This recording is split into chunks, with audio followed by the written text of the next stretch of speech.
반갑습니다. 3월 22일 화요일 큐티 스케치 시간입니다. 오늘 본문은 누가복음 22장 63절로 71절까지의 말씀입니다. 오늘 본문은 이렇게 시작합니다. 지키는 사람들이 예수를 희롱하고 때리며 그의 눈을 가리고 물어 이르되 선지자 노릇하라. 너를 친 자가 누구냐 하고 이 외에도 많은 말로 욕하더라. 오늘 본문은 이제 예수님을 공회에 데리고 가서 거기서 이제 어, 잘못된 주님의 그 잘못된 발언을 증거 삼아서 이제 로마 법정에 넘기려고 시도하는 그런 본문입니다. 오늘 63절을 보면 지키는 사람들이 예수를 희롱하고 때렸다. 예수를 이렇게 이제 잡아와서는 그들이 이제 죄인 취급을 하는 거죠. 죄인 취급. 아마 대제사장이나 뭐 장로들, 서기관들이 직접 이렇게 희롱하고 때리고 했던 건 아닌 것 같고 지키는 사람들이라고 하니까 그들과 함께 했던 어떤 면에서 한 패지요. 그들 라인에 있는 사람들.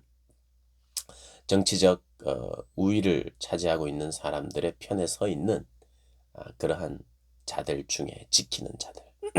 그들의 이제 돈을 받아서 거기서 일하는 사람들이겠죠.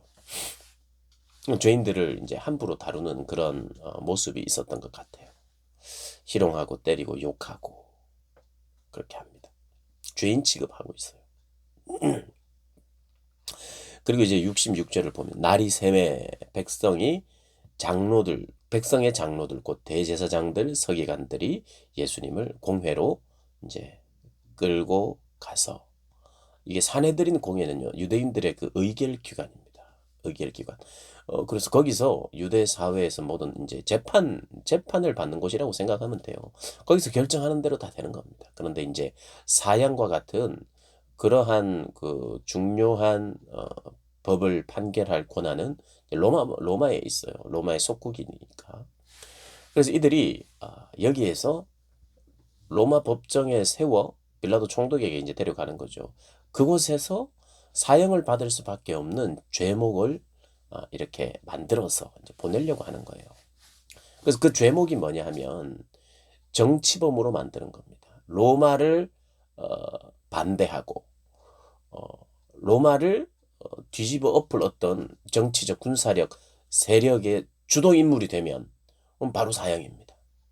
지금 그런데 그걸 하고 있어요. 지금 이들이 그래서 이렇게 묻는 것이에요.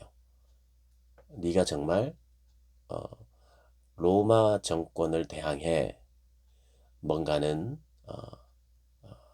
위협을 줄 수 있는 그런 폭동을 일으키거나 무력 항쟁을 통해서 이렇게 유대 사회를 구원할 수 있는 어떤 이런 존재냐 이런 질문을 하는 거예요. 그게 뭐냐면 네가 그리스도냐 이런 질문을 합니다. 그리스도. 그 시대의 그리스도는 하나님의 아들이요 메시아요. 그래서 솔로몬과 다윗과 같은 그런 유대 사회에 굉장히 존경받던 왕처럼 그런 왕권을 회복하는 인물이 바로 메시아입니다.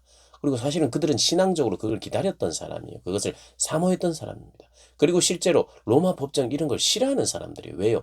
로마의 속국으로 있으니까 그들에게 뭔가를 구하고 도움을 얻고 이런 것을 싫어하는데 지금 예수님을 죽이고자 하는 그 목적으로 로마의 힘을 등에 업어서 지금 죽이려고 하는 거죠. 나쁜 일이죠. 그런데 정말 더 악한 것은 뭐냐 하면 자기들의 신앙의 고백을 네가 그리스도냐? 이 말로 그리스도는 메시아고 당연히 이 유대 사회를 유대를 구원할 이름을 그들은 성전에서 예배드리는 자고 성전에 가장 가까운 자들고 종교 지도자예요. 그들이 정말 참된 종교적 그런 열심을 가지고 있었다면 메시아 오기를 기다려야 돼요. 비록 뭐 예수님을 메시아로 인정하지 않더라도 그들의 마음, 그들의 신앙은 메시아가 와야 되는 거예요. 그런데 그 신앙의 이름으로 지금 자신의 자신들의 그 원함을 이루기 위하여 종교 지도자들이 가장 종교적인 이름으로 그들에게는 다 통용이 되고 맞는 말, 기다리는 바인데 로마가 들었을 때는 이것은 로마를 대항하는 사람이라는 뜻이구나로 이해할 수밖에 없는 이것.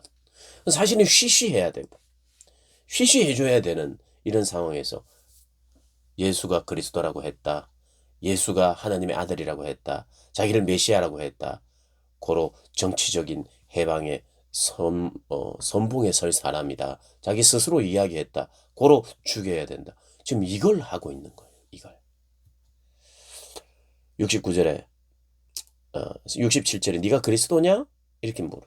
예수님이 나는 대답하지 않을 것이다 하고 대답합니다. 69절에 그러나 이제부터는 인자가 하나님의 권능의 우편에 앉으리라. 하나님의 권능의 우편에 앉으리라. 시편 110편 1절을 인용한 것입니다. 무슨 말이냐 하면 너희가 이제 내가 하나님의 아들인 것을 그리스도인 줄 너희들이 알 것이다 이런 이야기입니다.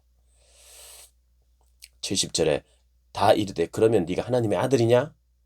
하나님의 아들이냐? 너희들이 내가 그라고 말하고 있다.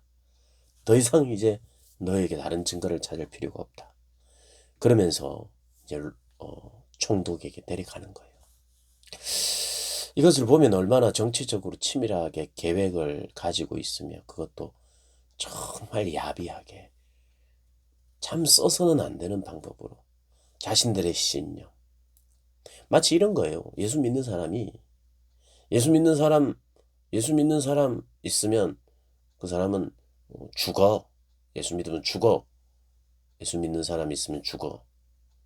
이렇게 하는 사람에게 가서 자기도 예수 믿는데 저 사람이 예수 믿어요 하고 이제 일러주는 꼴.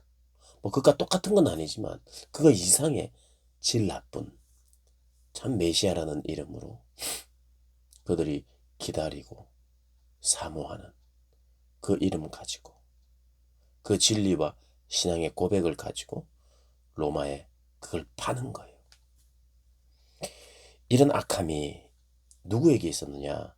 종교 지도자들, 성전에 더 가까운 사람들, 성전에서 늘 생활하고 종교 지도자로서 사람들에게 존경을 받고 기득권이 되어가면서 종교와 어떤 정치 이런 것에 그들이 결정권을 가지게 되자 이 기득권을 내려놓기 싫은 거예요. 이 기득권을 가지고 횡포를 저질렀던 것을 주님은 다 아시니까 독사의 자식들아. 그리고 형식적인 신앙이 남아있는 이들에게 예수님은 바른 말씀을 하셨죠. 그러니까 싫은 거예요. 당장 내가 싫은 거예요. 나를 인정하지 않고 나를 다 뒤집어야 돼. 원래 죄인이 그런 거거든요. 전체를 다 뒤집어야 되는 건데. 너 뒤집어야 된다. 너 죄인이다. 그러니까. 죄인인데 내가 누리고 있는 것이 있으니 그렇게 하지 못하. 뒤집을 수 없는 거예요. 그래서 몰래 밤에 사람들을 다 포섭해서 예수님을 잡아왔죠. 많은 사람들이 아직 예수님을 따르고 있을 때. 그 많은 사람들이 법적으로 예수님이 스스로를 하나님의 아들이라고 하고 하나님의 이름을 망령되이 일컬었다는 뭐 그런 주장들. 그런 것으로 사실은 사람들을 두려워서 함부로 사람들이 많을 땐 함부로 못하던 사람들이 밤에 올무를 걸어서 이렇게 신속하게 빨리 진행하면서 그들이 가진 힘으로 일 다 처리해놓고 죄목도 다 매겨버리고 십자가에 그냥 매다는 그런 악을 저지르고 있는 것이죠. 가장 성전에 가까이 있었던 자들이 대제사장, 서기관, 백성의 장로들 그들의 의결기관을 가지고 그래서 우리가 늘 우리 자신을 돌아봐야 됩니다. 내 직분이나 내 하는 일과 관계없이 내가 가진 직분으로 참 섬기는 것에 최선을 다하지 않으면 누리려 하기 때문에 그것이 고장나기 시작하면 내 생활 전부가 고장나는 거죠. 아무도 예외가 없습니다. 종교적 지도자들이든 누구든 예외 없는, 오늘 이 본문을 통해서 예외 없이 그렇게 될 수밖에 없는 그 마음, 고쳐지지 않는 마음, 그 마음을 우리가 잘 묵상하고 내려놓고 그것을 부인하는 그런 삶을 살아야 하는 것이죠. 그래서 그런 삶을 통해서 정말 주님이 원하시는 그런